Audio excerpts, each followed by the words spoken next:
To, ka šis traktoriņš ļoti labi pļauj, viņš ir ļoti plats un ļoti ātrs. To, protams, mēs visi zinām, bet cik viņš ir spēcīgs, to mēs šodien pārbaudīsim. Mums šeit pie mājas ir ļoti garš un stāvs kalns. Nezinu, kā izskatīsies kamerā, bet tiešām viņš mums ir diezgan pastāvs. Tā kā tūlītām es iedarbināšu, mēģināšu pļaut tieši kalna augšā taisnā virzienā viens pats, un tad katru reizi, kad es nobraukšu atkal lejā, pa vienam mūsu ģimenes loceklim piebiedrosies. Un tātad mans svars 105 kg uz traktoriņa. Mēģinam.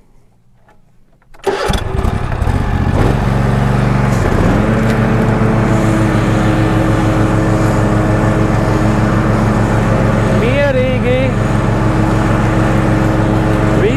Vispār bez stresa. Man uz 105 kg vēl kalnā vispār mierīgi. Mums tagad ir piebiedrojies Rodrigo ar saviem 28 visiem lielajiem, smagajiem 28 kg. Mēģinam, kā mums tagad veiksies.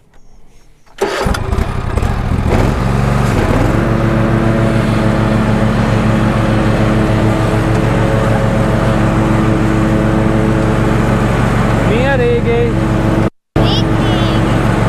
Vispār nejūtam. Kā redzējāt, mūsu 105, 28 iet kalnā vispār nejūt. Piebiedrojās lotiņa mums ar visiem saviem smagajiem 45 kg un tūlītām mēģināsim, ko šis traktoriņš var.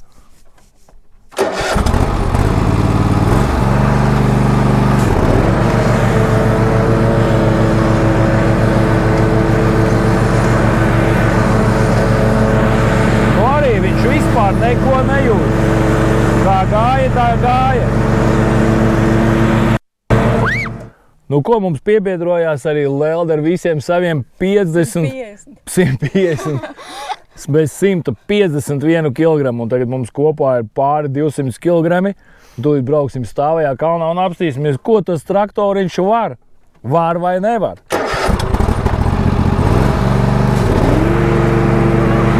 Aiziet!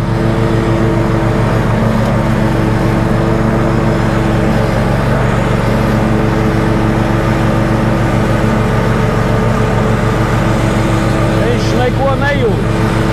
Viss ir labi, neko nejūt. Nu, kā jūs redzējāt, vairāk kā 200 kg uz šitā traktoriņa un nekādas izmaiņas. Vai es esmu viens, vai mēs esam 4 kopā, tā kā tiešām šie 24,5 zirgi ir ļoti spēcīgi, un viņi ir daudz spēcīgāki par mūsu 40 aitām, jo tiešām, ja paņemsim vienā stundā, ko var nopļaut ar šo traktoriņu, un vienā stundā, ko var noēst aitas, 40 aitas, tad šīs traktoriņš pļauj daudz vairāk. Un tagad mēs esam pierādījuši to, ka tiešām viņš ir spēcīgs kā būlis. Un turpinām strādāt.